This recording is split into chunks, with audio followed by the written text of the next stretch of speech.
Abhay Avatar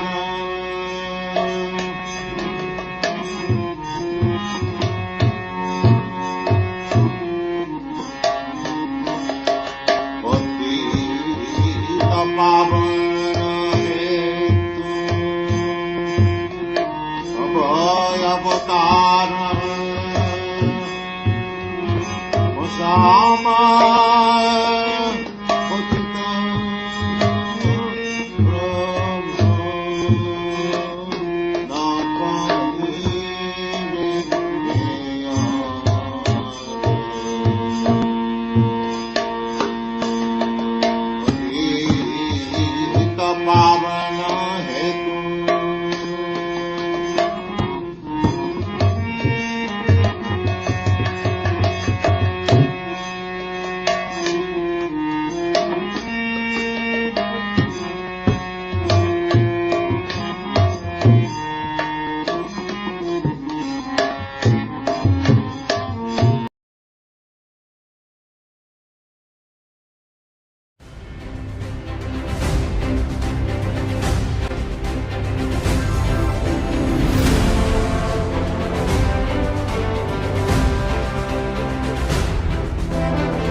Hare Krishna, Krishna Krishna, Hare Hare, Hare Rama, Rama Rama, Hare Hare.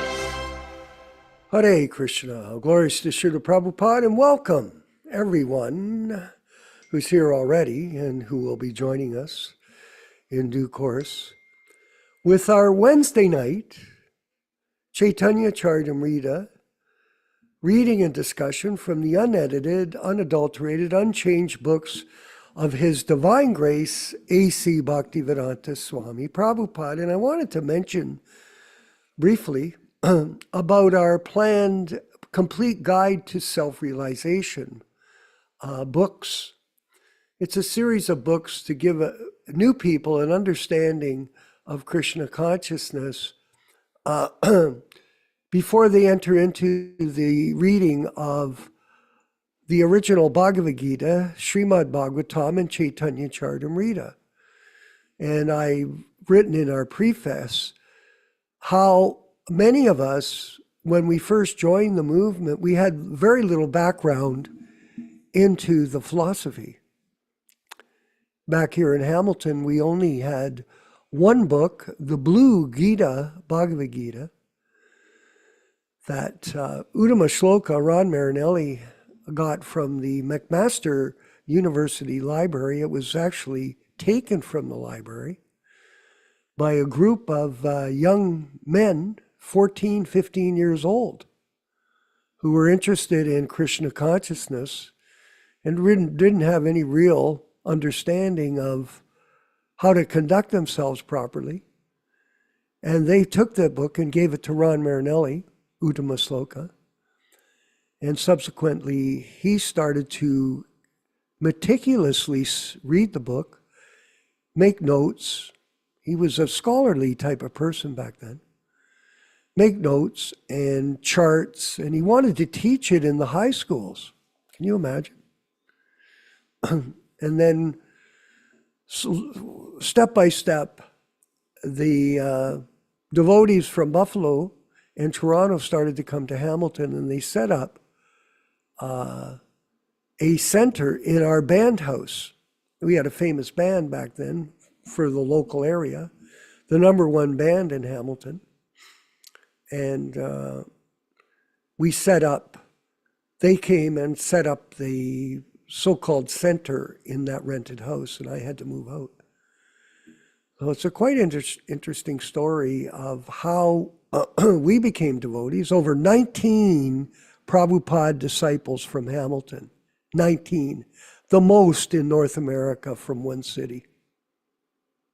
Now, there may be other people that can claim that they have the most, but it's okay if they do, that's even better. But I know that our small city of Hamilton had 19 initiated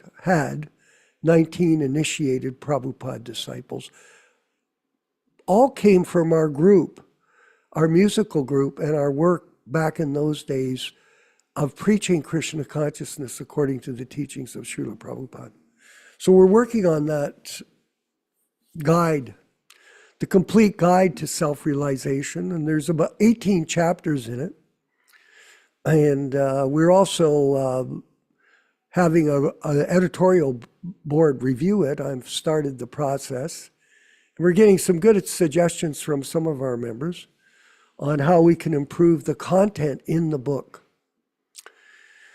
the overall chapters and overall overview of Krishna consciousness and what it was and what it's become, and how we can avoid the pitfalls that have been created by a group of very aggressive godbrothers who perpetrated a misinformation campaign to minimize Prabhupada's position as the bona fide Acharya, the representative of Bhaktisiddhanta Saraswati Goswami, His Divine Grace, and in this way have created the greatest offense against the Gaudiya Vaishnava Sampradaya in the history of man.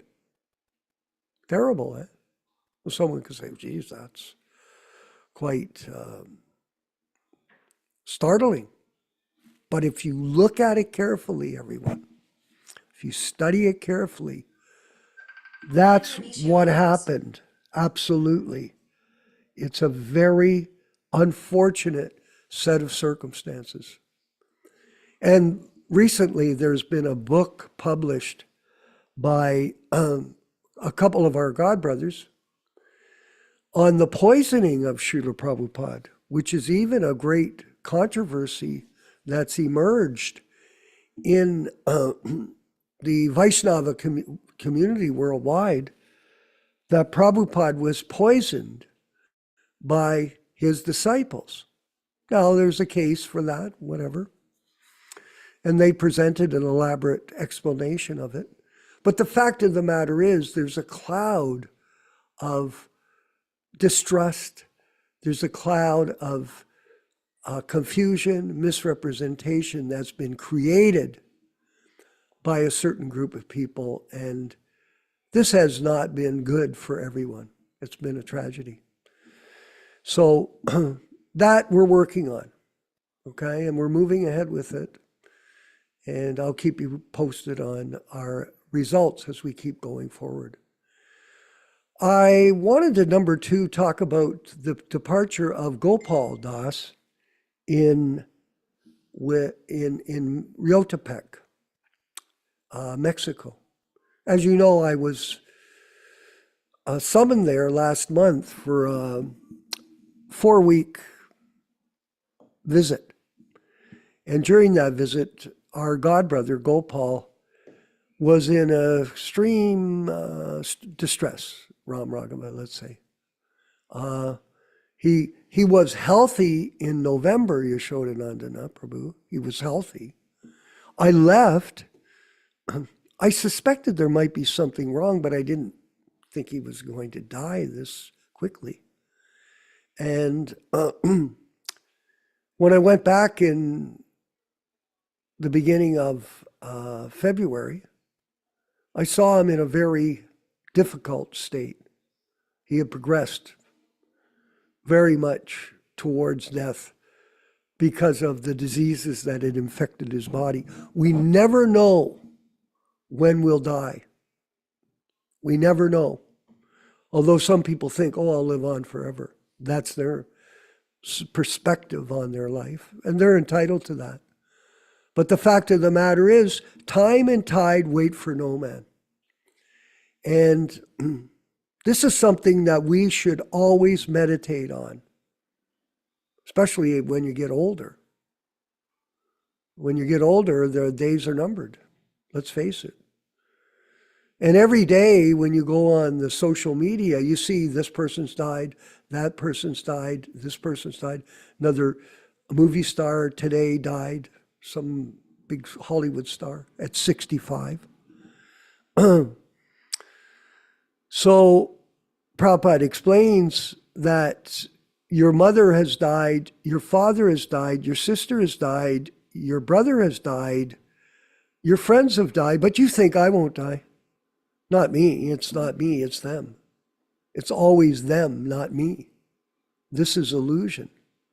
So we have to be prepared always for death, Vijaya Pandit. Always prepared. And success, preparation, and opportunity. What is the opportunity? Well, the opportunity is we have a bona fide spiritual master, A.C. Bhaktivedanta Swami Prabhupada. We do. Other people don't, and they're being misled.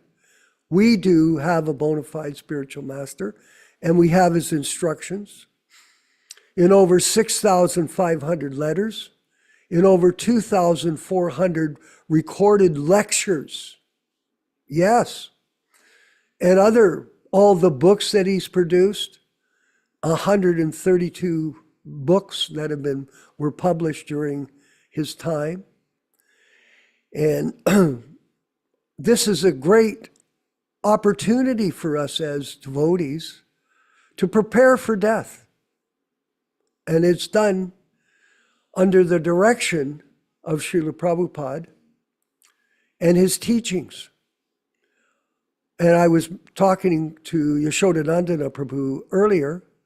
I was mentioning to him that, as you know, everybody, I've been progressively reading along in our different classes with other books that are on my reading list. And I started reading the Krishna book. Here it is, look. Look at this beauty. Look at this beauty. Come on, look at that. I sound like Donald Trump, eh? Hey, Michael, look at that. Look at that. There's no tariff on this either, okay? Just kidding. This is a 1982 or 1972 version of the Gita, of the Krishna book, 72. My friend from Niagara Falls found it in a bookstore and gave it to me as a present.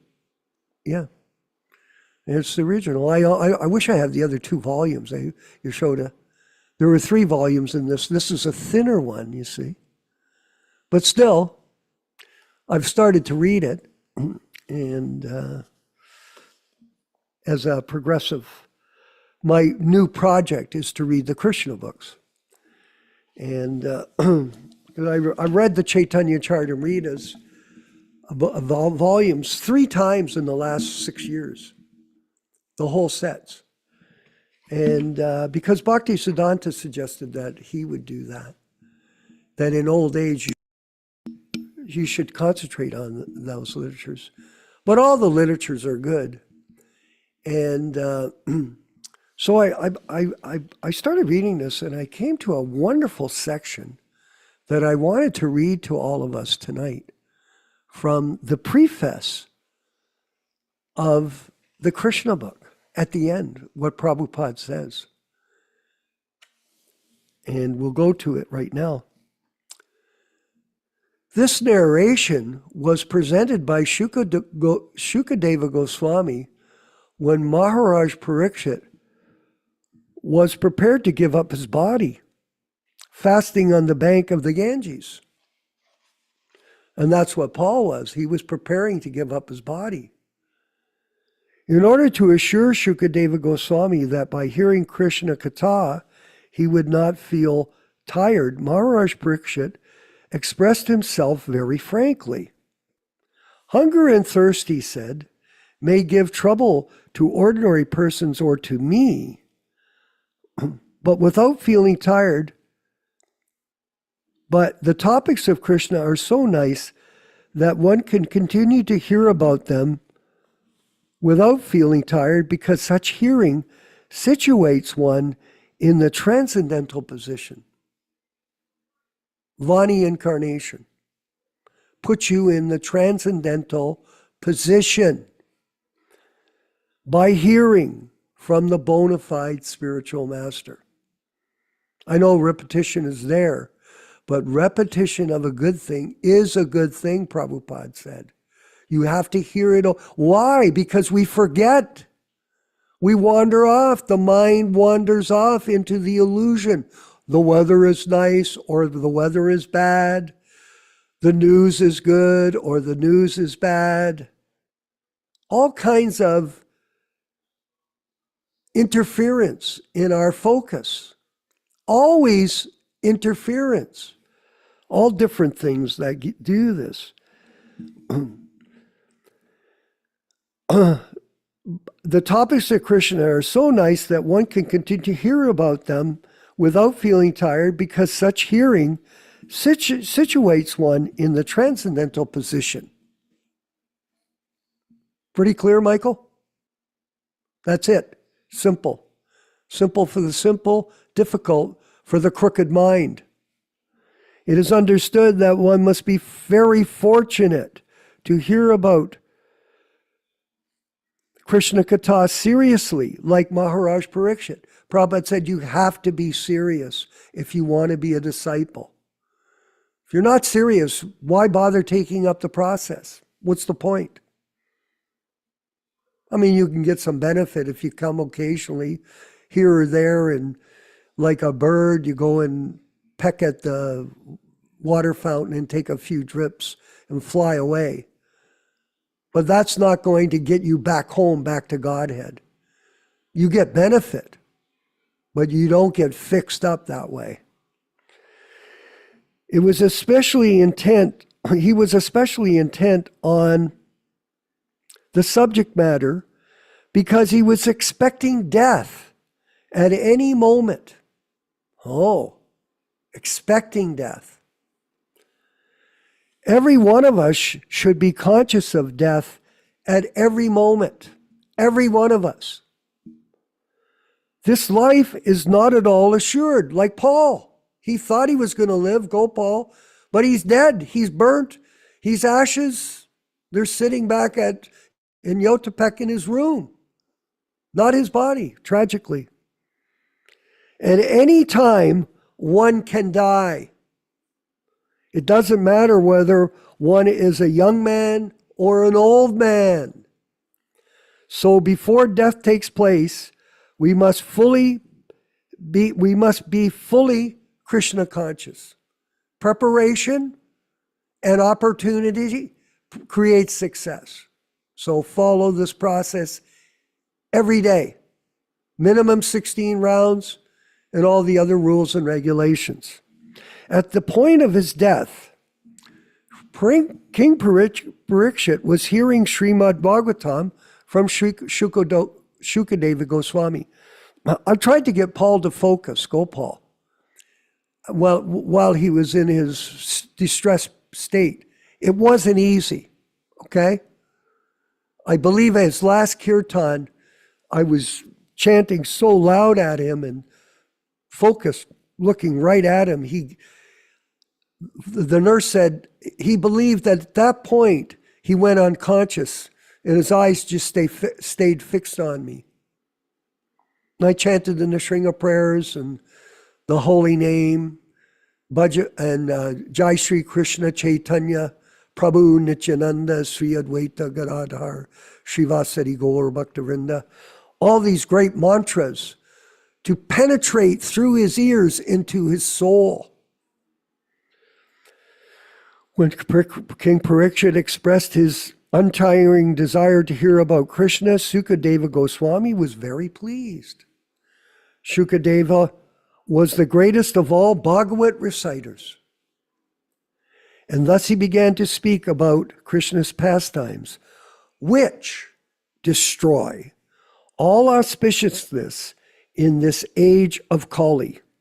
Only from the lips of a pure devotee, everyone, not from the lips of those who are offensive to Srila Prabhupada by not following his divine instructions.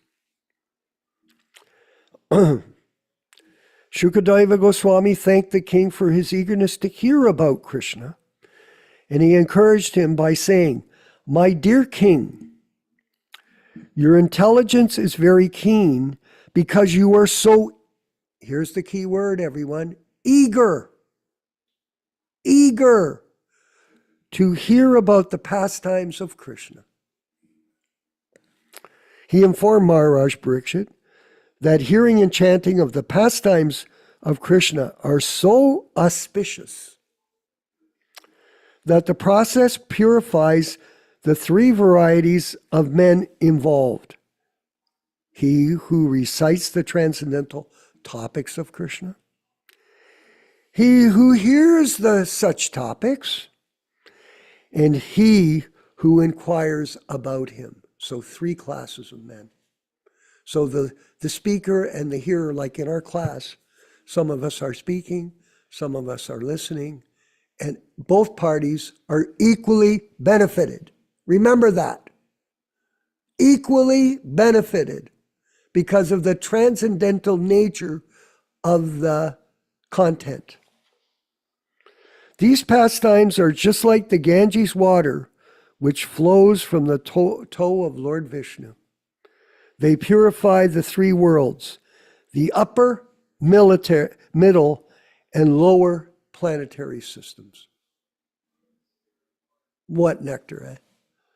And by the way, I was reading ahead at the advent of Lord Krishna today, and I called Nityānanda Prabhu on, and I said, how can people minimize these books that Srila Prabhupada has created that are so detailed and so informative about the transcendental nature of the Supreme Personality of Godhead and his appearance and activities when he comes to the material world?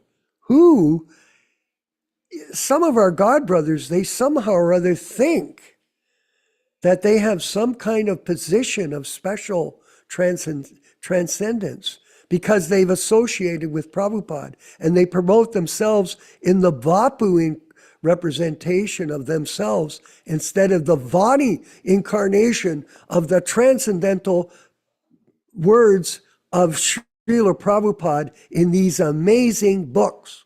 The main thing we talk about, Yashodanandana Prabhu, is we're convinced they don't read them. And if they do because they have a tainted perception in what they're reading. So the science of Krishna consciousness is sharp like a razor's edge. Oh yeah. And if you don't follow it, you'll cut yourself and you'll be seriously injured by your offenses. All glories to Srila Prabhupada. We're going to read on in the Krishna book. This next section, that'll be on Saturday morning. There's so many outstanding sections here in this first chapter. I've got to share this with you as we move on in our program of enlightenment at the Prabhupada Disciples Association, Hare Krishna Society. Yeah, that's right. Put your arm up. Michael, put your arm up. Yeah, cheer. Yeah, you're right. Hare Krishna. Glories to Prabhupada. Let's go for, thank you everyone. It's so much fun. I love seeing all of you that are on the screen. It gives me a more of a dynamic ability to capture the audience.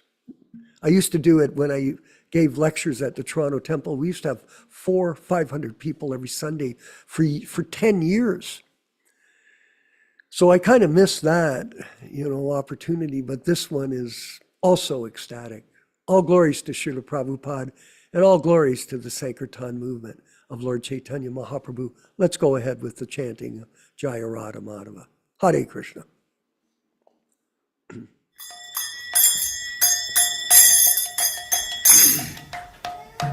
Singh.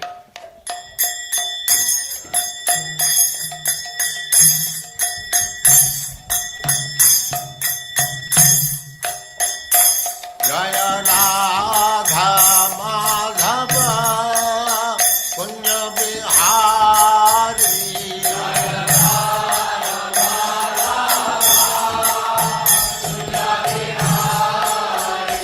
Jaya Radha Madhava Punya Bihari.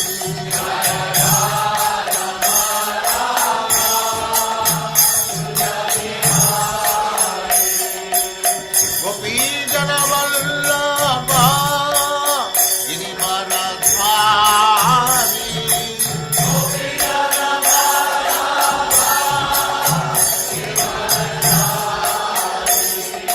Gopi Jana Vallabha Girivaradhari.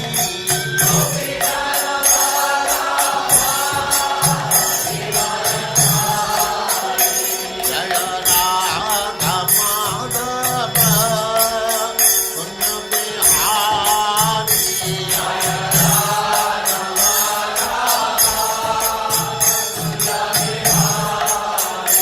Jaya Radha Madhava Punya Bihari.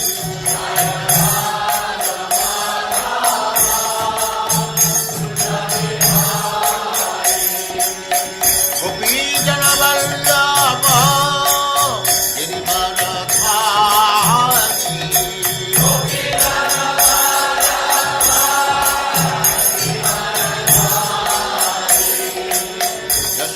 Yashodanandana Braja Jananandana.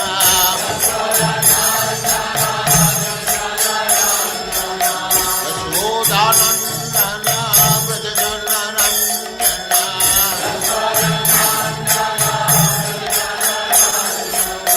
Jamuna Tira Vanachari.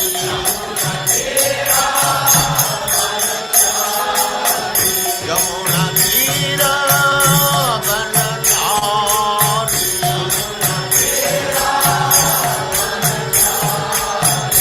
Jaya Radha Madhava Punya Bihari.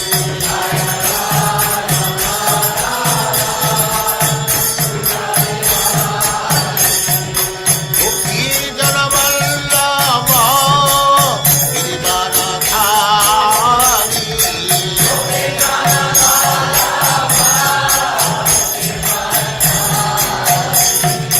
Gopi Jana Vallabha Girivaradhari.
Sadasyaman Bhakti Siddhanta Saraswati Goswami Prabhupada ki jai. Ananta Koti Vaishnavindra ki jai. Namacharya Srila Haridas Thakur ki jai. Prem se kaho Sri Krishna Chaitanya Prabhu Nityānanda Sri Advaita Gadadhar Sivasadi Gaur Bhaktivinoda ki jai. Sri Radha Krishna Go Gopinath Sam Kund Radha Kund Giridhavan ki jai. Vrindavan Dham ki jai. Navadvip Dham ki jai. Swami Ito Bhaktivinoda ki jai. Ganga Mai ki jai. Jamuna Mai ki jai. Tulasi Devi ki jai. Bhakti Devi ki jai. Swami Ito Bhaktivinoda ki jai. All glories to the assembled Lord. All glories to the assembled Lord. Thank you very much.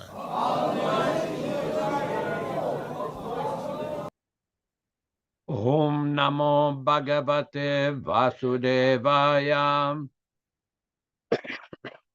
Om Namo Bhagavate Vasudevaya. Om Namo Bhagavate Vasudevaya. O my Lord Sri Krishna, the son of Vasudeva, the all-pervading personality of Godhead, I offer my respectful obeisances unto you from Srimad Bhagavatam 1:1:1. Narayanam namaskrityam. Narayanam namaskrityam. Naram chaiva narottamam. Naram chaiva narottamam. Devim saraswatim vyasam. Devim saraswatim vyasam tato jayam udirayat. Tato jayam udirayat.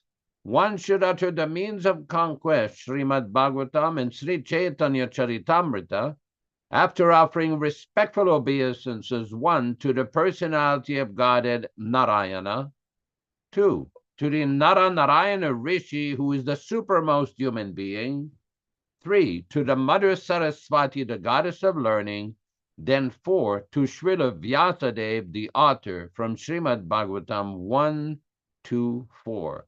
Thanks everybody for joining in for this reading and discussion on Sri Chaitanya Charitamrita. As we do every week, we will be reading a few selected verses from the Adi Lila chapter 1, where the glorification of the benefit, the meaning and the benefit of hearing this powerful transcendental literature. We can kindly display the verses. Thank you, Ram Raghava Prabhu. Jai Jai Sri Chaitanya Jai Nityānanda. Jaya Dvaita Chandra Jaya Gaura Bhakta Brinda. Glory to Sri Chaitanya and Nityānanda. Glory to Advaita Chandra, and glory to all the devotees of Sri Gaura, Lord Chaitanya. Itin Thakur Gaudiya ki karye chena atmasat. Itinera Charana Vandana Tire Morenat. These three deities of Vrindavana, Madan Mohan, Govinda, and Gopinatha, have absorbed the heart and soul of the Gaudiya Vaishnavas, followers of Lord Chaitanya. I worship their lotus feet. 18 Thakur Gaudiya ke karye chena atmasat. 18 Charana Vandana Tire Morenat. Okay, let's proceed to the next verse. I missed that one. Grantera Rambikari Mangala Charana. Guru Vaishnava Bhagavan Tinera Smarana. In the beginning of this narration, simply by remembering the spiritual master, the devotees of the Lord, and the personality of Godhead, I have invoked their benedictions. Tinera Smarane Vigna Vinashana. Anayasai Nijavanchita Purana. Such remembrance destroys all difficulties and very easily enables one to fulfill his own desires. Simangala Charanoi Trivida Prakar Vastu Nirdesha Shiravada Namaskara. The invocation involved three processes: defining the objective, offering benedictions, and offering obeisances. We will proceed with our specific verse for today. Today we will be reading from Adi Lila, chapter 5, text number 111. All synonyms, translations, and purports by His Divine Grace, A.C. Bhaktivedanta Swami Prabhupada, founder Acharya of the International Society for Krishna Consciousness, also known as the Krishna Consciousness Movement. Tanha Kshirodadi Madhya Shveta Dvipnama Parayita Vishnu Tanara Sinija Dhamma. Tanha, within that, Kshira Udadi Madhya, in part of the ocean known as the Ocean of Milk, Shveta Dvipa Nama, the island named Shveta Dvipa, Parayita Vishnu, the maintainer, Lord Vishnu, Tanra, of him, say that, Nijadama, own residential quarters. Translation by Srila Prabhupada. There in part of the Ocean of Milk lies Shveta Dvipa, the abode of the sustainer, Lord Vishnu. Purport. In the Siddhanta Shiromani, an astrological text, the different oceans are described as follows. 1. The ocean of salt. 2. The ocean of milk. 3. The ocean of curd. 4. The ocean of clarified butter. 5. The ocean of sugarcane juice. 6. The ocean of liquor. And 7. The ocean of sweet water. On the southern side of the ocean of salt is the ocean of milk, where Lord Kshirodakshayi Vishnu resides. He is worshipped there by demigods like Brahma. Text 112. Sakala jivera tinhoy antaryami, jagat palakatinho jagatera swami, sakala, all, jivera, of the living entities, tinho, he, oye, is, antaryami, the supersoul, jagat palaka, the maintainer of the material world, tinho, he, jagatera, swami, the lord of the material world. Purport by Srila Prabhupada. The Laghu Bhagavatamrita gives the following description of the Vishnu Loka within this universe, quoted from the Vishnu Dharmottara. Above Rudra Loka, the planet of Lord Shiva is the planet they call Vishnu Loka, 400,000 miles in circumference, which is inaccessible for any mortal living being. Above that Vishnu Loka and east of the Sumeru hill is a golden island called Maha Vishnu Loka in the ocean of salt. Lord Brahma and other demigods sometimes go there to meet Lord Vishnu. Lord Vishnu lies there with the goddess of fortune, and it is said that during the 4 months of the rainy season, he enjoys sleeping on that Sheshanaga bed. East of Sumeru is the ocean of milk, in which there is a white city on a white island where the Lord can be seen sitting with his consort Lakshmiji on a throne of Shesha. That feature of Vishnu also enjoys sleeping during the 4 months of the rainy season. The Shveta Dvipa is the milk ocean.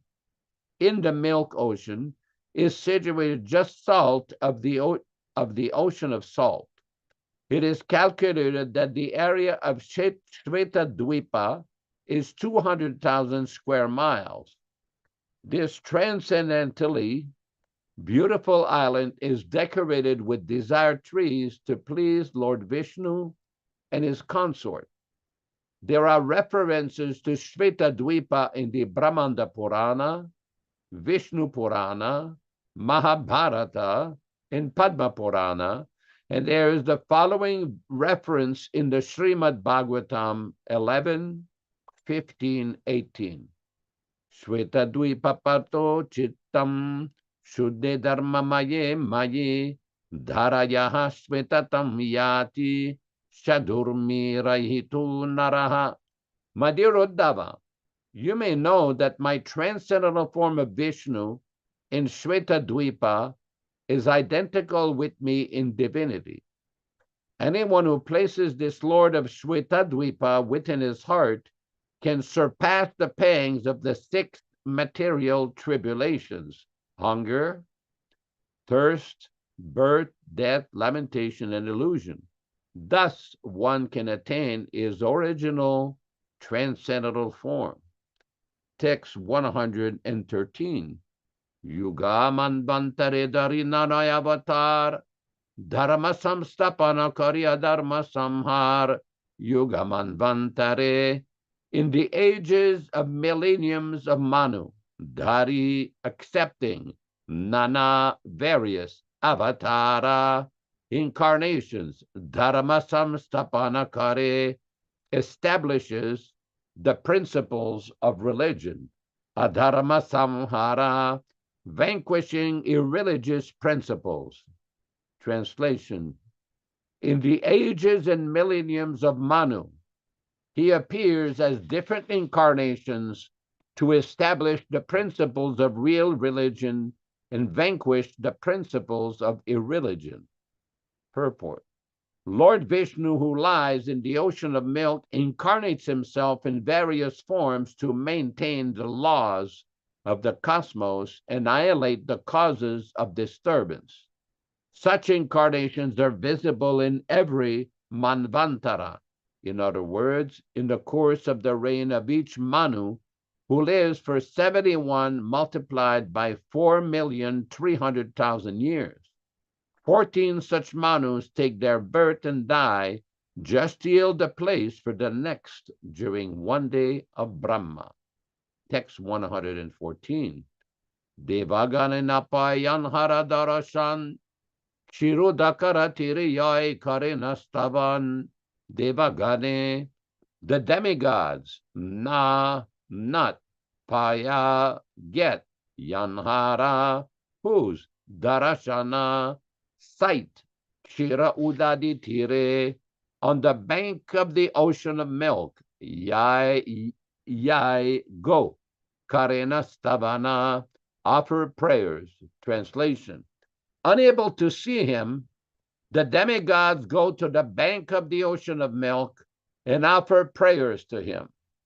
Purport: the denizens of heaven who live in the planetary systems beginning from Svarloka cannot even see Lord Vishnu in Shvetadvipa.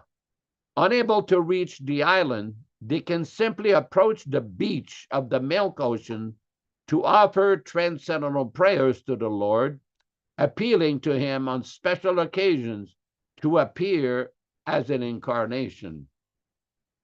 Okay, one more.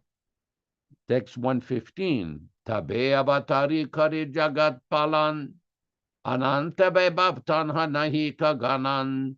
Tabe, at that time, avatari descending, kare does, jagat palana maintenance of the material world, ananta unlimited, vaibhava the opulences, tanra of him, nahika there is not, ganana counting. Translation: he then descends to maintain the material world.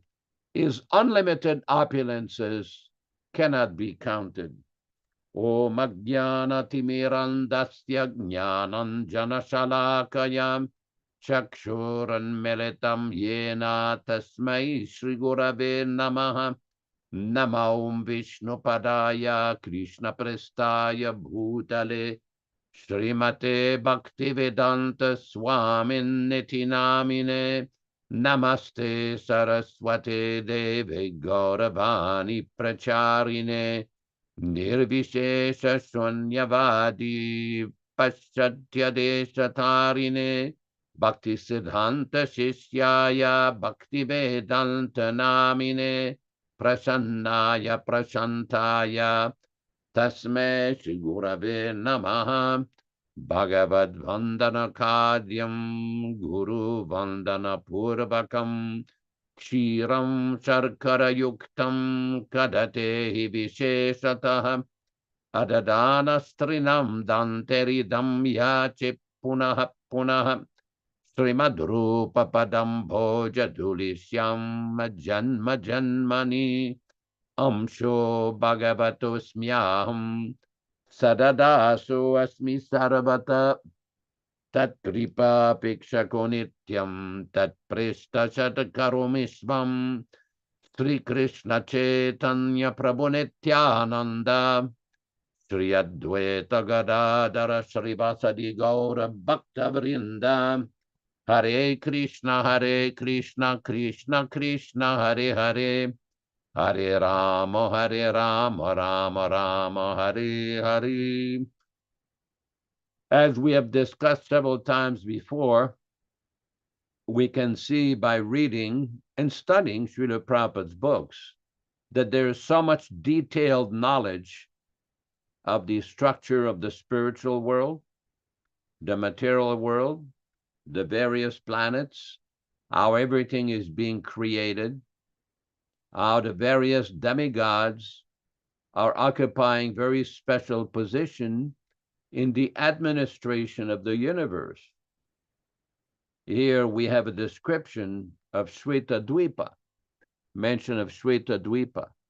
Now this is very important because we see in the Krishna book in the beginning that Mother Bhumi, the goddess of the earth, was suffering because of the activities of demoniac kings at the end of the Dwapara Yuga. So what happened is all the demigods, along with Bhumi, went to Shweta Dvipa. Now, there are different descriptions in Prabhupada's books. In the 4th canto of the Bhagavatam, there is reference to Shweta Dvipa being the pole star. Let me find the exact reference so we have something here. There's a place here in Srimad Bhagavatam, Canto 1, Chapter 11, Text 8. Srimad Bhagavatam, Canto 1, Chapter 11, Text 8, where Srila Prabhupada explained, the Lord in his eternal personal form can be seen only by the pure devotees. The Lord is never impersonal, but he is the supreme absolute personality of Godhead, possible to be visited by devotional service face to face, which is impossible to be done even by the denizens of higher planets. When Brahmaji and other demigods want to consult Lord Vishnu, the plenary portion of Lord Vishnu, they have to wait on the shore of the ocean of milk where Lord Vishnu is lying on white land, Shweta Dvipa. The ocean of milk and the Shweta Dvipa planet are the replica of Vaikuntha Loka within the universe. Very important statement. Neither Brahmaji nor the demigods like Indra can enter into this island of Shweta Dvipa, but they can stand on the shore of the ocean of milk and transmit their message to Lord Vishnu, known as Kshiro Dakashayi Vishnu. Therefore, the Lord is rarely seen by them, but the inhabitants of Dwarka, because of their being pure devotees without any tinge of the material contamination of fruitive activities and empiric philosophical speculation, can see him face to face by the grace of the Lord. This is the original state of the living entities and can be attained by reviving our natural and constitutional state of life, which is discovered by devotional service only. So this is a very important point. In other words, the powerful position of bhakti and pure devotion is explained by Srila Prabhupada. Prabhupada, I'm trying to find here the quote from the 4th canto. I'm just going to get to it in a second. This is from Srimad Bhagavatam, Canto 4, Chapter 9, Text 25. Srimad Bhagavatam, Canto 4, Chapter 9, Text 25. The personality of Godhead continued, my dear Dhruva, After your material life in this body, you will go to my planet, which is always offered obeisances by the residents of all other planetary systems. It is situated above the planets of the 7 rishis, and having gone there, you will never have to come back again to this material world. Purport. In this verse, the word na avartate is very significant. The Lord says, you will not come back to this material world, for you will reach Matstanam, my abode. Therefore, Dhruvaloka, or the pole star, is the abode of Lord Vishnu within this material world. Upon it, there is an ocean of milk, and within that ocean, there is an island known as Shveta Dvipa. It is clearly indicated that this planet is situated above the 7 planetary systems of the rishis, and because this planet is Vishnu Loka, it is worshipped by all other planetary systems. It may be questioned here, what will happen to the planet known as Dhruvaloka at the time of the dissolution of this universe? The answer is simple. Dhruvaloka remains like other Vaikuntha Lokas beyond this universe. Srila Vishwanath Chakravarti Thakur has commented in this connection that the very word na avartate, indicates that this planet is eternal. So this is very significant, very important mention by Srila Prabhupada of the exalted position of Dhruvaloka. Now we hear so many wonderful descriptions in the 5th canto of Srimad Bhagavatam of different planets, different inhabitants of Manu, the very long duration of life. But Prabhupada also mentions that these things cannot be understood or verified by mundane empiric knowledge. Empiric knowledge has its limitations. Nobody can force his way into other planets by mechanical means, especially these kind of planets, the higher planets, the higher portion of the universe. Now, this is quite significant because we do know that Srila Prabhupada made many references that human beings on this planet cannot reach other planets by mechanical means or by Sputniks, or by moon expeditions or Mars expeditions. This is all nonsense. Why? Because in this human body, you are confined, according to the information in the Vedic literatures, to this planet. You cannot go beyond this planet unless you acquire a suitable, proper body. If you acquire a suitable body by austerities, by devotion, by worshiping certain personalities in the universe, you can reach that platform. That is why we see that Srila Prabhupada wrote this booklet called Easy Journey to Other Planets. Now, this book was written in 1959 by Srila Prabhupada, and it's very interesting to note the sequence that Prabhupada prescribes and mentions how to reach higher planets. Now, one can reach the ultimate planet, Goloka Vrindavana, where Lord Krishna resides, and the spiritual planets of Vaikuntha Loka, where Lord Vishnu, Narayana resides, different transcendental personality. And one can also reach higher planets within this universe, but one cannot do so by mechanical means. It's interesting that in the Ramayana, the sacred history of Lord Rama in his activities, Ravana, the demon Ravana, tried to reach the higher planets by constructing some kind of artificial platform. That was a failure. I believe in the Bible, there's also reference to some personalities trying to reach the higher planets by artificial means. This is not possible.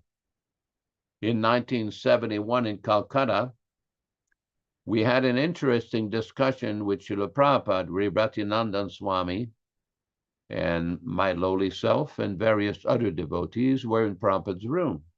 So I asked Srila Prabhupada the question, what is your final conclusion? What is your final verdict on whether they have gone to the moon planet or not? And Prabhupada's answer was, as far as I'm concerned, you cannot go there. by mechanical means. And then Prabhupada gave numerous explanations how in the Vedas, the moon planet is a luminous planet. It is not a planet with dead rocks. It is a luminous planet. And in the Bhagavad Gita, it is described that you can only go to these higher planets. This is described in the 7th chapter of the Bhagavad Gita. You can only go there by performing pious activities and worshiping the presiding deities of these planets. Prabhupada then mentioned a verse from the Brahma Samhita, and he quoted 2 specific Sanskrit words, Vibhuti Bindam, explaining how in each planet of the universe, each living entities have specific positions in specific bodies that are granted to them according to their karma, where they can reside in those planets. And you cannot force entry into another planet. Prabhupada also mentions if they have actually gone there, why don't they live there? And then when he came back to the topic that the moon is a luminous planet, why is it they've brought some artificial dead rocks? Prabhupada said if they have gone anywhere, they have gone to Rahu or Ketu. Rahu is a planet, according to the Vedas, which interferes between the earth and the sun and the moon, Rahu and Ketu. But Prabhupada kept insisting that as far as he was concerned, and the verdict of the Vedic literatures, you cannot go there with this human body. Of course, there's plenty of propaganda to try to justify how people may have gone there by mechanical means and all kinds of so-called photographs or videos or whatever they have. But factually speaking, you cannot live there. Now, one can live there if he follows the Vedic process of understanding how to change one's position to go to the higher planets. But Prabhupada's point is, why bother to go to these planets in the universe when you will have to come back again? It is described in the Bhagavad Gita, Kshine punye martyalokam vishanti, that once the results of their pious activities is finished or is exhausted, they have to come back again to this planet. This is also confirmed in the Vedanta Sutra and Srimad Bhagavatam. Prabhupada says, why bother to so much endeavor if you have to come back here and suffer again? But then we see that Prabhupada describes in that little booklet, Easy Journey to Other Planets, the process of how to go to the spiritual world. So you don't have to come back here. Yad gatva nivartante madhama paramam mama. In the Bhagavad Gita, Krishna very nicely explains that once you go there, you don't have to come back here. Of course, Prabhupada in many conversations has also mentioned, thank you, Michael Dillon, very much appreciated. Prabhupada has mentioned several times that one also has the choice. He always has his independence in all situations. If one wants to misuse his independence, he can also come back here. But then also Prabhupada mentions in the 3rd canto of the Bhagavatam that it is a fact that no one actually falls from the spiritual world. So there's a lot of different statements by Srila Prabhupada, and I know there's been a lot of discussion by various groups and various devotees on this topic. But as far as we're concerned from Bhagavad Gita and the little booklet, Easy Journey to Other Planets, Prabhupada said, you don't have to come back here once you go there. And what is the process? Exactly what Vishwakarma Prabhu described, the hearing process. One has to submissively hear from a bona fide, self-realized acharya or spiritual master, guru, authorized guru, realized guru. And in this way, one can start this process back home, back to Godhead. That is the process of going to other planets, to the ultimate planet. Now, this is described in so many ways, in various ways, by Srila Prabhupada in his book, The Process of Bhakti Yoga. Shravanam Kirtanam Vishnu, Smaranam Padasevanam. The process beginning by hearing and chanting. One has to hear from proper authorized sources, and one has to repeat. And gradually one can practice. There is 9 prescribed methods of devotional service or bhakti, the beginning of which is hearing, Shravanam. Next one, Kirtanam. Next one, Shravanam Kirtanam Vishnu, Smaranam, to remember. In this way, there is 9 processes described in the Srimad Bhagavatam. And by practicing this, at least at the time of death, practicing in this lifetime on a daily basis, one can remember the Supreme Personality of Godhead. And one can achieve residence in those planets. It's like getting a visa. If you go to another country where they require a visa, you cannot force your way, of course. Nowadays, people try to interfere and enter a country without visa. But the normal process is to get a proper visa. What is the visa for the spiritual world? The process of bhakti. Bhaktimam bhaktyamam abhijanati yavanta yaschasmi tattvataha. This is the transcendental process that is prescribed, the visa process to go to Goloka Vrindavan, Vaikuntha Loka. That is the transcendental process prescribed by the Bhagavad Gita, the Srimad Bhagavatam, and everything else. Now, the Nectar of Devotion, the translation of the Bhakti Rasamrita Sindhu, gives elaborate definitions of this bhakti process, elaborate description in great detail of how to perform this bhakti process under the guidance and supervision of the bona fide, realized spiritual master. Very important point, because one is guaranteed of success if one submissively hears from the bona fide self-realized Acharya. Just want to make a few mentions here. Our good friend Shyamasundar Prabhu from Australia, he's the Samosa King. He has a preaching program where he cooks hundreds, maybe thousands of samosas every week and distributes the samosas, distribute books. Very, very successful program, very important program, preaching very nicely. And we are very grateful, very appreciative of him coming to the program and participating in the activities of PDA, the Prabhupada Disciples Association. And we'll go back to the studio here, and hopefully more people will come to participate. Hare Krishna, Hare Krishna. Thank you. Thank you. Glories to Srila Prabhupada. Little technical difficulty here. Can you hear me, Yashoda? Can you hear me? Oh, Yes, we can hear you. sorry. Let me see where I can get. Let me get my headphones have seemed to have disappeared here. Where the heck are they? Anyway, it's a very good point that you made about the moon landings, that there was a program of misinformation propagated by different political leaders. And it caused somewhat of a dispute amongst people in the movement that were part of Prabhupada's editing team.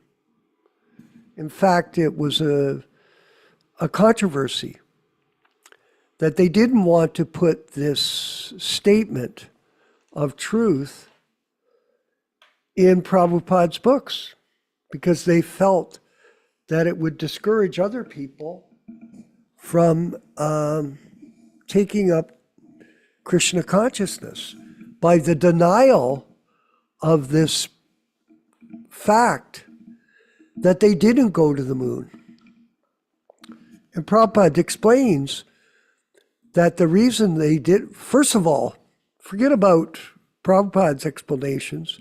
If you look at the facts, how they went to the moon, when you see the videos, when you see the production, it looks like a Hollywood set. It really does. And there's even a person, Stanley Kubrick, who created Odyssey 2001. He was approached to do the set for the US government to pretend that they landed on the moon. It was now someone could say, well, that's just a conspiracy theory. Well, if you look at the devices that they use on that, they look absolutely absurd. It's not real. But yet people are so naive, Ram Raghava, very naive, that they're ready to believe anything that comes on the TV, on CNN. Oh, they said it on CNN, it's got to be true. Yeah, sure. Misinformation. It's interesting to note, I have a friend in Canada here. He's a famous football player. He's a member of the Georgia Bulldog Hall of Fame, the Georgia State Hall of Fame, Ram Raghava, and he's a member of the Hall of Fame in the CFL as the 6 years the number one quarterback, or not quarterback, a defensive player of the year. I forget what their position is, but very famous. His name's Ben Zambiasi. And if you go there to the Hall of Fame in Georgia, Ram Raghava, because I know you're there, you'll see him. You'll see his statue. And he told me his father was a major in the Army. And he told me in the 60s, they created this moon project, this flying to the moon, to tax people. And they used a tax on gasoline to justify the budget to produce the NASA trips to the moon.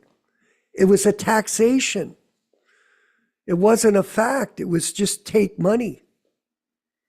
So you look at this moon landing, it's a hoax. For example, think about it. Did they have personal computers back then? No. They didn't have personal computers. In fact, even in the 70s, when I was president of the Toronto Temple, Mr. Sharma, our accountant, he used to do our accounting at the University of Toronto. They had walls of computers, not personal computers. Technology was not very developed. There's claiming that they took a rocket ship and flew to the moon and flew back. Yeah, sure. Come on. Have anybody with half a brain could see this is a fraud, misinformation. And this is going on. Misinformation, they call it sheeple, not people. The sheeple follow these things. And there's been a lot of hoaxes perpetrated by government leaders, whether it's wars, the war of Iraq, the blowing up of the towers. How about the COVID-19 hoax? Unbelievable. And look at even in our movement. These ambitious so-called leaders, they perpetrated a hoax that they could be gurus in their Vapu representations and deny Prabhupada's existence as existing in sound, even though it says by Bhaktivinoda Thakur, the Vaishnava lives in sound. He never dies. He's always alive in transcendental sound. Does that mean it's real or just a fabrication, Michael? No, it's obvious that sound vibration, the non-dual sound vibration of the transcendental message of Lord Chaitanya being delivered by the pure devotee A.C. Bhaktivedanta Swami Prabhupada is non-different than Krishna. Just like Prabhupada explains about chanting, the chanting of Hare Krishna. The chanting of Hare Krishna, the name of Krishna and the form of Krishna are identical. Prabhupada says Krishna is dancing on your tongue when you chant the holy name. Now, someone would say, well, I don't understand that. Of course you don't, because you're not qualified. One cannot understand the transcendental nature of Krishna consciousness without qualification. Here, Prabhupada was saying in a lecture, everyone has to work. Everybody has to work. So everybody here in this group, they work. They work at different jobs. Some of us work as drivers of vehicles. Some work as cooks. But Prabhupada says it's not work that's the problem. It's the reason why you work. You have to change the focus. So everything that you do should be done to satisfy Krishna, Vijaya Pandit. Not that you just work and make money and survive. What good's that? If you're fortunate enough to be able to channel yourself in a particular work that will glorify Krishna, that's the best. Have a job like Shama Sundar does. He's a cook. He's making prasadam. I called him the samosa king. I take credit for that. So he's the samosa king. He cooks thousands of samosas a month. And he sells them, and he has if you see his booth, it's quite beautiful. I don't know, Ram Raghav, I think you've seen it, the picture of it. It's spectacular. He's in some kind of marketplace. And he sets up, it's a permanent booth. And he sets it up. And he's cooking samosas, offering them, distributing them. And by the way, he cooks at night. I believe it's nighttime or sometime for him right now. So he'll be cooking all night, making the samosas for tomorrow. And he does it himself. He has a machine, a very nice machine that he uses to make the samosa. But the point is, you dovetail your talent or ability in Krishna's service. That's what you do. You don't stop work, but you work for Krishna. You work for the spiritual master. You work for the mission of Lord Chaitanya. And in this way, you'll go back to Godhead. But if you work for Maya, you become entangled in the complexities of karma. Yes, you'll become entangled, very entangled. It's interesting to note, my life before as a karmi, let's say, was to be a promoter. I promoted events. When I was in the movement, I promoted the Rath Yatra. I did 11 Rath Yatra programs in Toronto. It was very complicated work. You know, shutting down the city and all the policemen and the parks department and the food department and so many different departments you had to deal with. So and when I left that movement, I went out, I worked as a music promoter. Yeah, and I did a music festival, a jazz and blues music festival for 7 years. And at the end of 7 years, I thought to myself, this is going nowhere fast and I'm getting old. I got to quit this. And I remember in my room, I prayed to Krishna on my own. Before I met Yashoda, actually, reunited with him.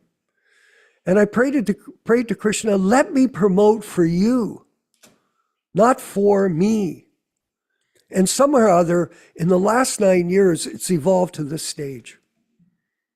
That now we spend our days working to promote Krishna and Prabhupada as our main service, not to just simply make money or work in a field to become famous or whatever. So you simply have to change the purpose of work from the work for oneself and for personal self-aggrandizement to the work of the spiritual master and Krishna. And this will liberate you out of this material world, because everyone has to work. Everyone. But who you work for and why you work for is the difference. So finally, in terms of easy journey to other planets, Prabhupada explains to us, even if you went, he gives that sort of option. Oh, even if you went to the moon planet, which they didn't, there's no way they went to the moon planet. And then Prabhupada has said they did not go to the moon planet. But even if they did, they couldn't live there because they don't have the bodily composition to live there. This is an earth, air, body. It's earth and air. You cannot live in that atmosphere with this body. Just like they say you can go to the Mars planet. No, you can't. You can't live there. First of all, you can't get there. And secondly, you can't live there because you don't have a body suited for this place, only for this earth planet where we reside, how we can breathe, how we live and survive, the food that we have, all the magical arrangements that are there, created by who? Krishna. Krishna creates all of this. Therefore, Michael, you can breathe in the air there. You can drink the water. You can eat the food from the land, and you'll be healthy and you'll survive even to your age. Yeah? Because we're suited for this planet. And when we go back to Godhead, we'll have to have a spiritual body. And that spiritual body is resting within us. And that spiritual body and the spiritual senses that accompany it will be revived by the full surrender of an individual to the devotional service of Krishna and the Sankirtan movement. No other way, Vijaya Pandit. There is no other way. It's not halfway. Okay. And I'll finish up. You can say this, and Prabhupada talks about it. Devotional service is inexhaustible. That means a little of advancement in Krishna consciousness will benefit you for eternity. Some of my friends, they repeat Krishna when they talk to me. Oh, Krishna, Krishna this, Krishna. They don't chant rounds, but they say Krishna. Instead of swearing, they go Krishna. I go, okay, good. Do they get benefit, Rochisha? Yes, they do. Oh, you're saying the name Krishna. Not in vain, but you're saying it as a habit. You have a habit. Hare Krishna, Hare Krishna, Hare Krishna. There's a benefit to it. But will you go back to God? You might. I don't know. That's Krishna's mercy on anybody. But generally, you have to, Vijaya Pandit, apply yourself very seriously to this process, like any process. We've talked about this MMA fighter from not Kyrgyzstan, Dagestan, Khabib. I don't know how you say his last name. It's complicated. But he's a wonderful person, really. He's so disciplined. He's so serious. And he applies that discipline and that seriousness to training people in the MMA, how to become champions. So this is the point that we make. We're working with our group, Ron Singh, so they become serious, not whimsical, not frivolous, but serious about working together cooperatively to serve the mission of Lord Chaitanya and Srila Prabhupada in effective ways. Yes. And I want to thank you. By the way, Ron sent me a message that there were 117 people that gave donations for the Srimad Bhagavatam sets that we have got printed, by the way. And we'll be sending you your copies when we get them. So I just want everybody to know that that is a tremendous success. And Shamasundar asked me in the class just now what was happening with it. I told him, people keep it confidential, please. It's not something we're afraid of, but we've a few more details and everything will be fine. All glories to the Sankirtan movement of Lord Chaitanya. We're going to move forward with the review of Prabhupada's unauthorized biography, but also known as the Leelamrita, which is being compiled by Yashodanandana Prabhu and some of our godbrothers. Hare Krishna. All glories to Prabhupada. Yashodanandana. Thank you very much. We're dealing with the Leelamrita Review, Section 2, page number 2. Did Srila Prabhupada have to become settled in detachment?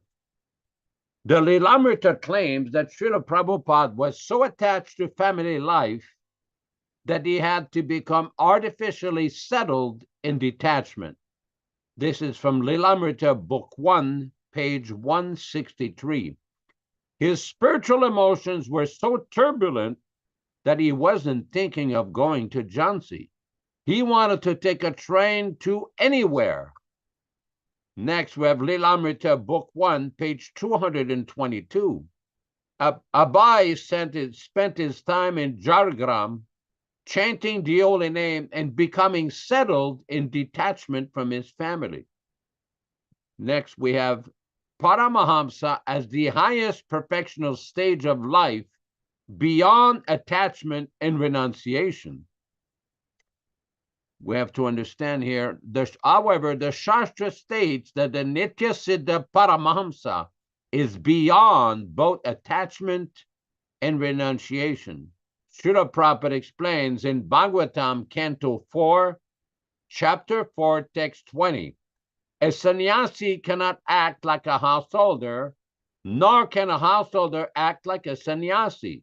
But above these two kinds of person, one who engages in material activities and one who renounces, there is a person who is transcendental to both.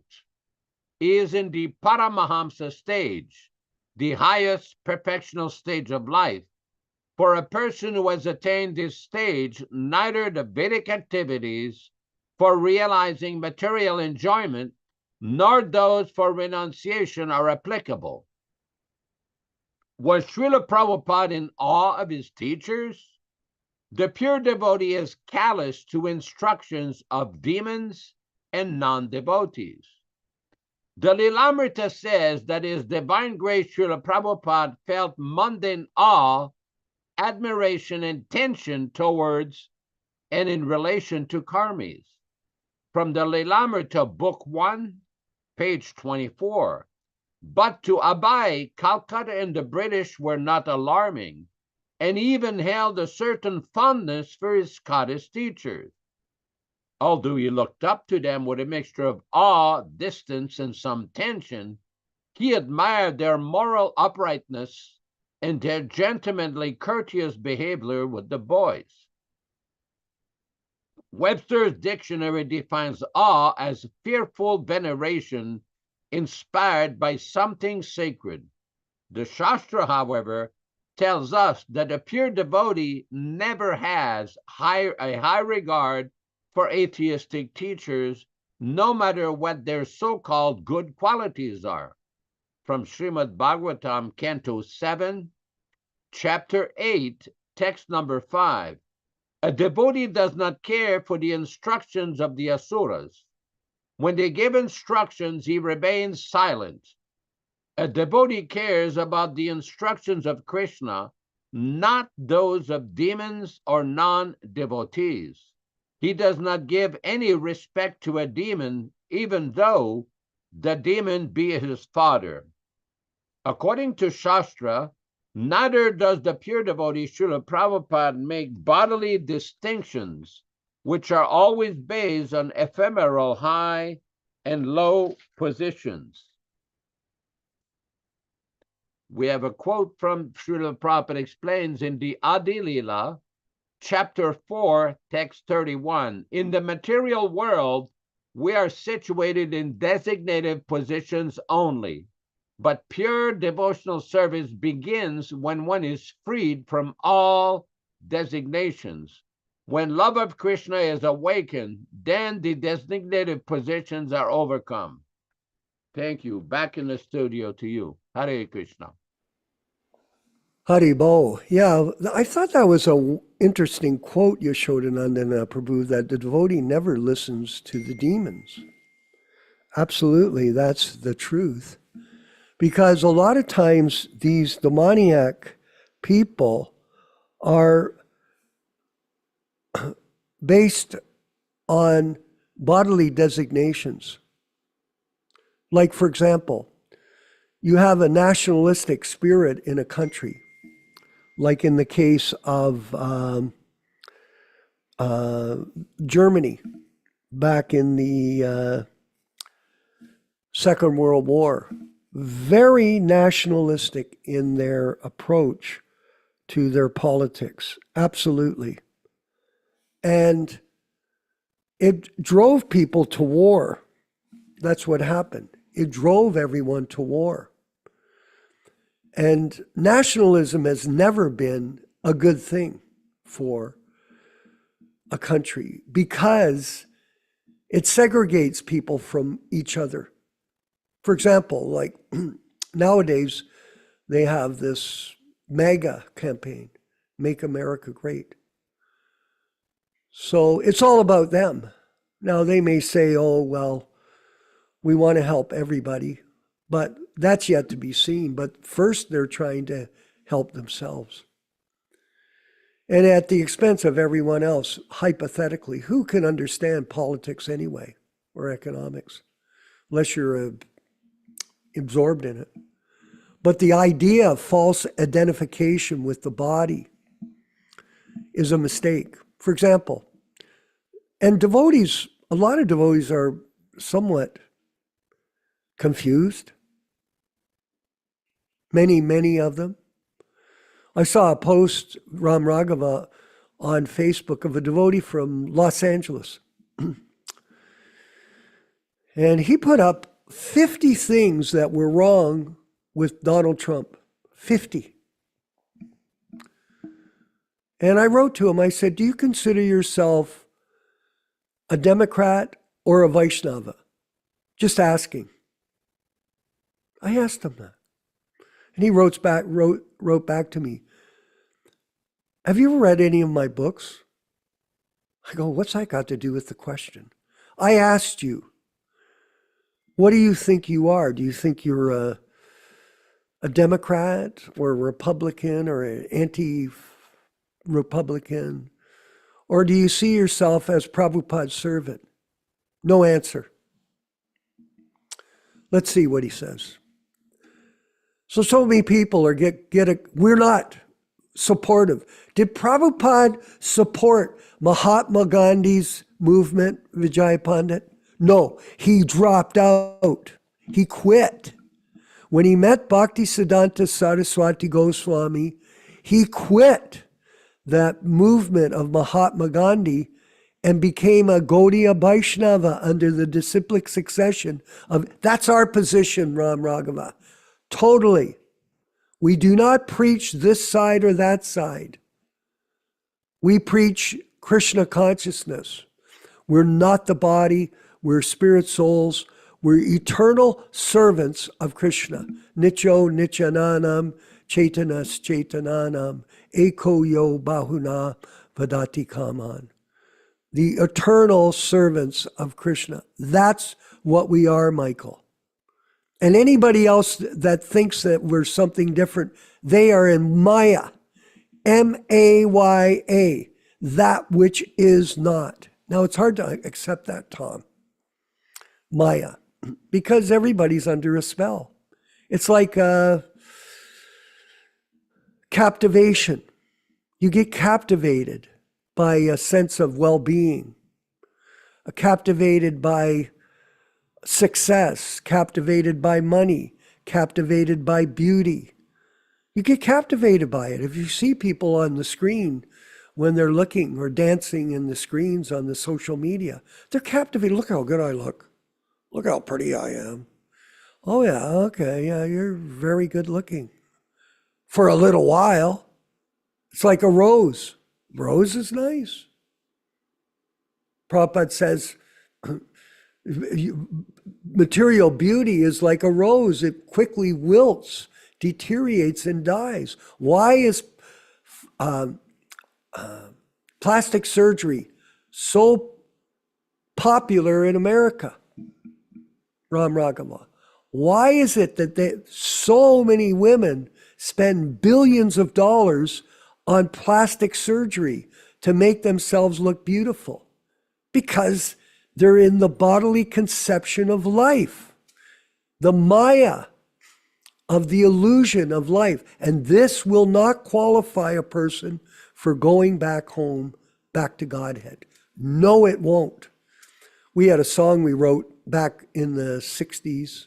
It was called Plastic People. And everything, plastic people. But that's what it is. It's a plastic world. We live in a plastic society. Our money is plastic. It's a little card. You give the card. Nowadays in China, you know what they do, Ram Raghava? They have a system in China where you go out, you don't need cards anymore. Did you know that? You just go out, you just get your handprint and you push it up in front of the machine and automatically your bank account gets deducted. No cards, just your hand. So technology is becoming very amazing in a certain way, yeah. But it's taking away the intelligence of the human being to understand the real Dharma Bhavana, the real purpose of life, which is to become under an eternal servant of Krishna without any bodily designations. I know you're not a MAGA supporter. I know it, Dharma Bhavana. You're a Krishna supporter. And we're going to go to Dharma Bhavana for a few comments on today's program. Dharma Bhavana in Dallas, Texas. Hare Krishna, thank you. Kind of a wonderful class today from everybody.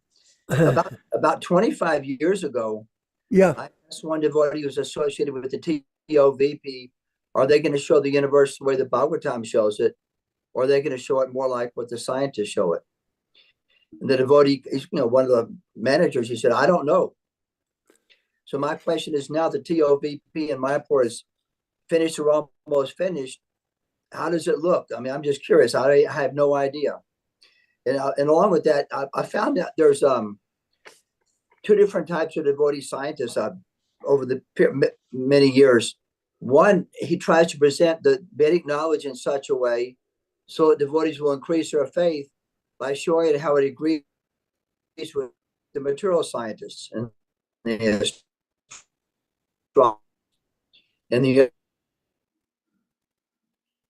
just trying to by graphs and diagrams. Pretty hard to visualize because it's such a different conception of dimensions and space and so on. So I was just going to throw out those questions. How because we always know our material senses are always going to give us the wrong ideas, but the Shastras are really correct. We just have to understand exactly how they're correct as far as the universe. And to me, it's a little bit complex. So that's my comments. Thank you, Haribol.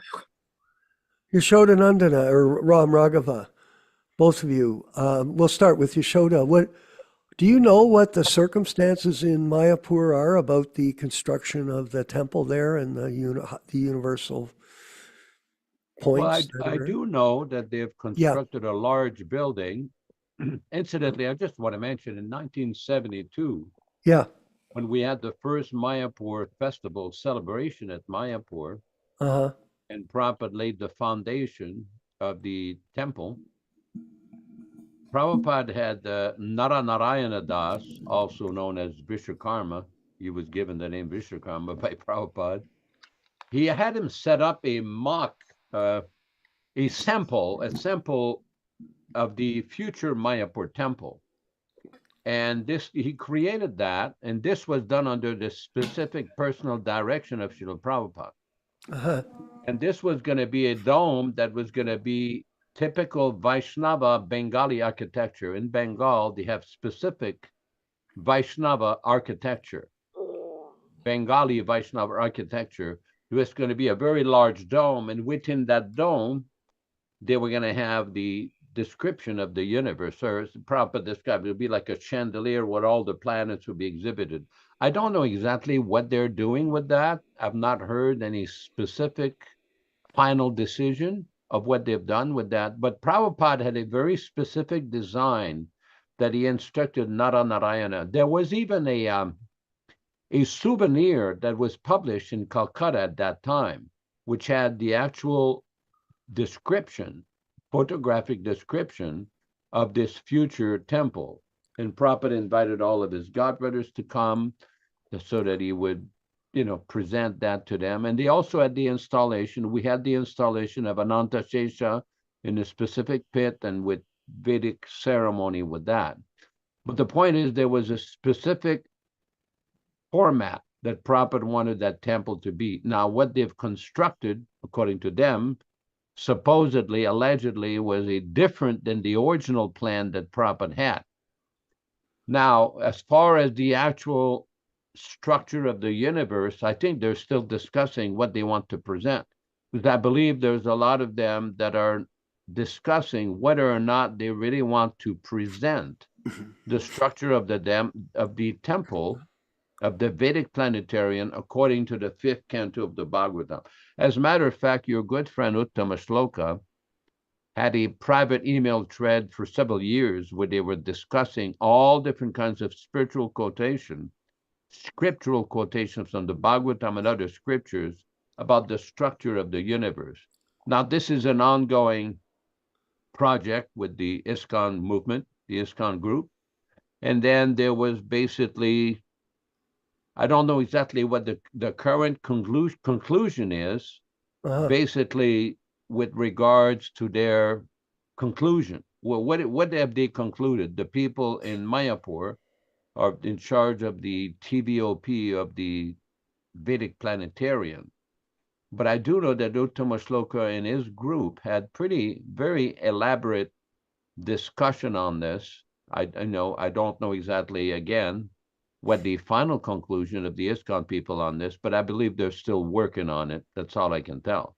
Now, the Bhagavatam in 1977, in late June and early July, we had discussions with Srila Prabhupada and Bhakti Prem Yogi, who was a good Sanskrit scholar, Hindi scholar. He knew a few languages. And Prabhupada wanted him to translate his English purports into Hindi. So, and he was tasked with analyzing and verifying all the figures in the 5th canto of the Bhagavatam, because he made mention that some of the figures were not accurate, and Prabhupada gave him permission to do that. So I don't know what happened to that. I know that after Prabhupada departed in 1978, he raised some concerns about some of the furniture that was brought into various temples in ISKCON, and specifically in Bombay, he was booted out because he objected to some of the events taking place at that time and the furniture introduction in ISKCON temples. That's all I can say for now. Hare Krishna. Do you have any information, Ram Raghava, on the temple in Mayapur, how it's set up? No, I'm sorry. I don't have any information. I don't keep up with that. The only thing I had heard, the last thing I had heard was there was some controversy because some devotees believe that the earth is flat and other devotees believe it's a globe. So there was some question about the interpretation of the Srimad Bhagavatam in that sense. Anyway, the point is this, that there is a world of information. You know, people talk about how great God is, but they don't know how he's great.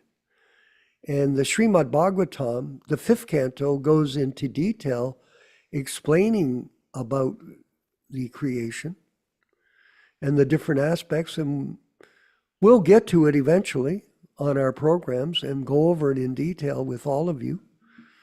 And it should be a wonderful adventure in that area of study, because there is information with our group that is privy to only the devotees. Because without devotional service, you can't understand it. This is not for the animal class of men. It's not. It's for the gentleman class of men, the Krishna conscious servants of Srila Prabhupada. And that's the reason that we have these regulated principles. To elevate us out of the animal platform of existence. Yes.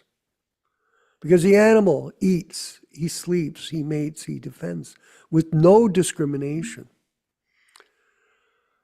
But by following these 4 regulated principles, no meat eating, including fish or eggs, no intoxication, no gambling, and no illicit sex life, by controlling those urges and focusing oneself on the service of the Lord as your work, this is how you'll elevate yourself and qualify yourself to understand this philosophy and remember Krishna at the time of death.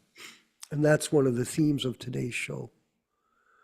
That we have to mold our life in such a way that we will be able to think of Krishna throughout our life, and at the time of death, focus on him and his holy name, and go back home, back to Godhead, our rightful place, our constitutional position in this world. Just like a fish, Prabhupada used the example of a fish. The constitutional position of the fish is to be in the water. When you're out of the water, what happens? You flop on the side and you die. So, like that, our constitutional position is to serve, to surrender our life, our body, our mind, our soul, everything in the service of Krishna, and you will never lose anything. We're going to end because we could keep going. I was thinking about things I read today about Srila Prabhupada and how he represented that 100%. He came to America. When he came to Toronto, Ram Raghava, by the way, when he got out of the car, I drove him from the airport to the temple. I used Wayne Fishley's Lincoln Continental. We borrowed it from a guy that was coming to the temple. We drove Prabhupada in the Lincoln Continental.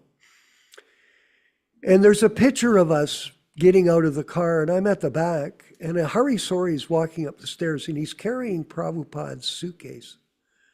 You know what Prabhupada had, Dharma Bhavana? He had a little plastic suitcase, a little plastic one. Not some fancy, $1,000 suitcase. He had a little plastic bag he might have got at a Goodwill Center or somewhere. And a few pieces of clothing in it. That's it.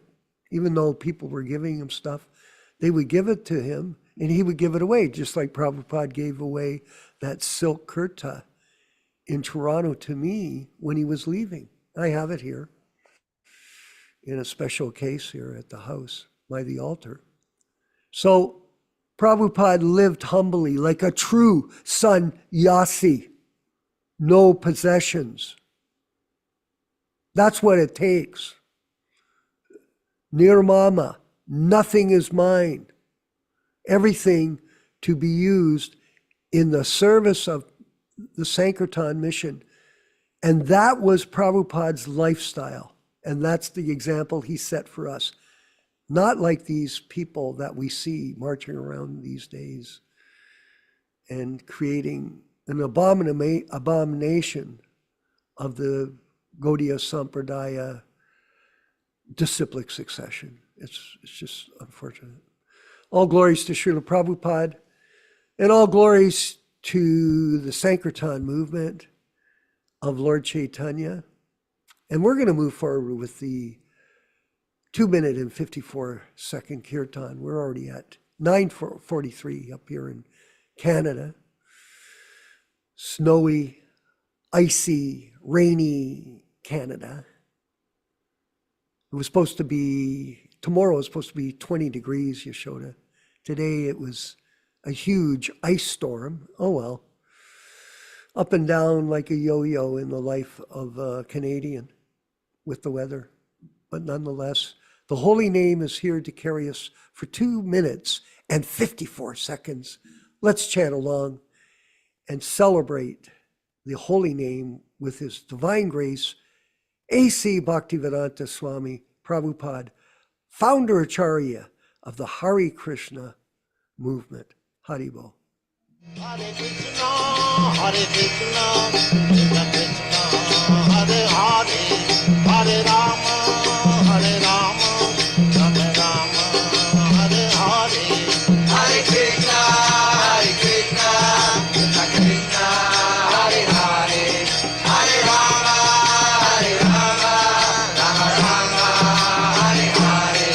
Hare Krishna, Hare Krishna, Krishna Krishna, Hare Hare, Hare Rama, Hare Rama, Rama Rama, Hare Hare.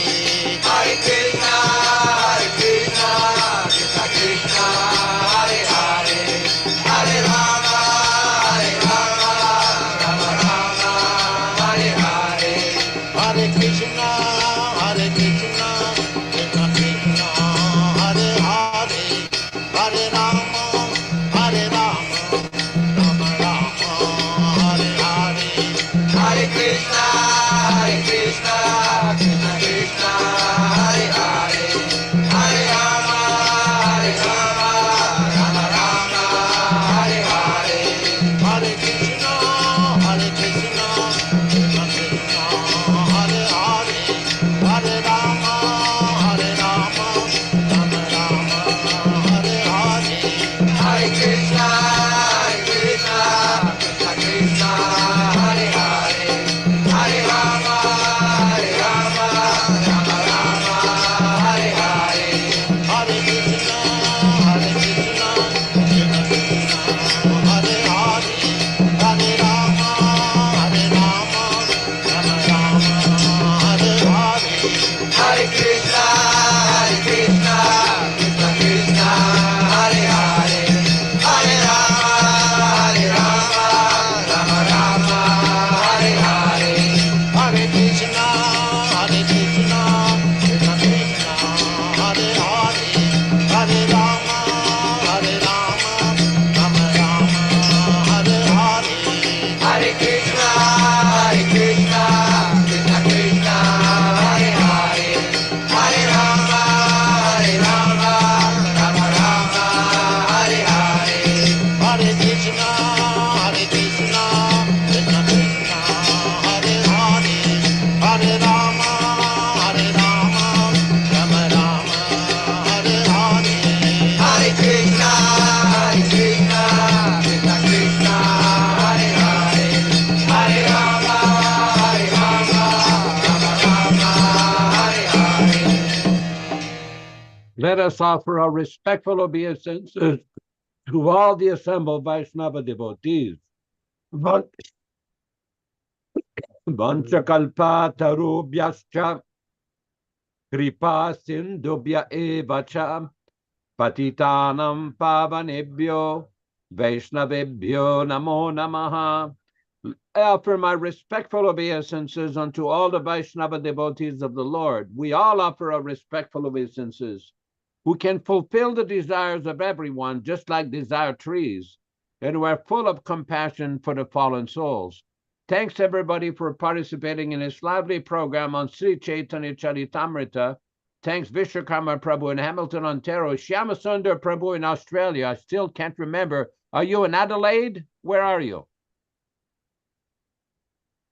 What is the city where you are? Yeah. Adelaide? I'm in Cairns. I'm in Cairns, Cairns, far okay, northern that's Queensland.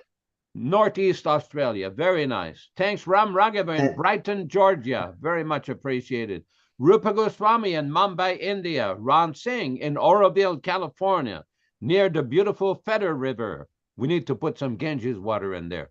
Michael Dillon in Yuba City, California. Vijay Pandit in Twinehart, California, right here, dealing with the snowstorm we had yesterday. And everybody here. Thanks to Krishna Katha Prabhu in Alpine, San Diego, California, and everybody participating in this program.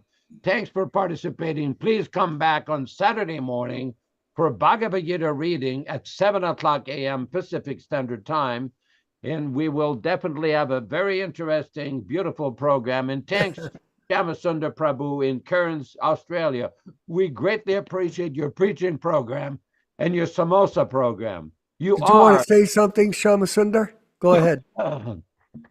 Go ahead, Shamasundar. Yeah, very nice to be back, and thank you for winding the program back to my time Wednesday. My time Thursday.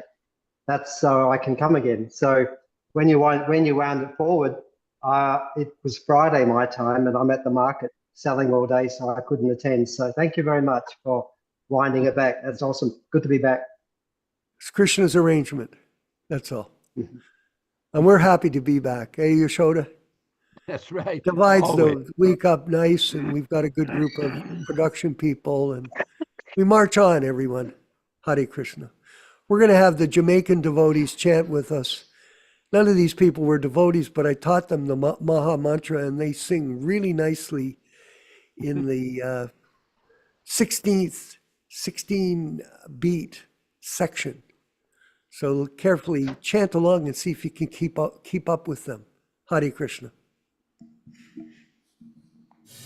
Hare Krishna, Krishna Krishna, Hare Hare, Hare Ram, Hare Ram, Ram Ram, Hare Hare. Hare Krishna, Krishna Krishna, Hare Hare, Hare Ram, Hare Ram, Ram Ram, Hare Hare. Hare Krishna, Krishna Krishna, Hare Hare, Hare Ram, Hare Ram, Ram Ram, Hare Hare. Hare Krishna, Krishna Krishna, Hare Hare, Hare Ram, Hare Ram, Ram Ram, Hare Hare. Hare Krishna, Krishna Krishna, Hare Hare, Hare Ram, Hare Ram, Ram Ram, Hare Hare. Hare Krishna, Krishna Krishna, Hare Hare, Hare Ram, Hare Ram, Ram Ram, Hare Hare.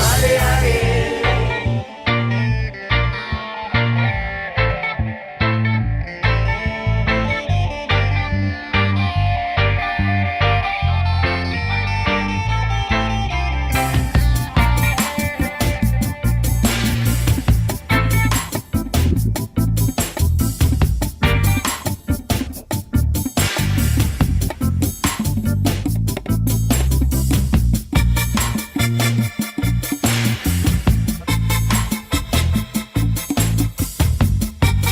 Krishna Krishna, Hare Hare, Hare Rama, Hare Rama, Rama Rama, Hare Hare. Hare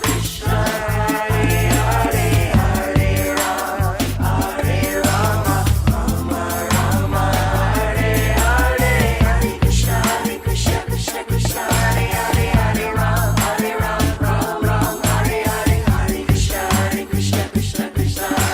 Hare Krishna, Krishna Krishna, Hare Hare, Hare Ram, Hare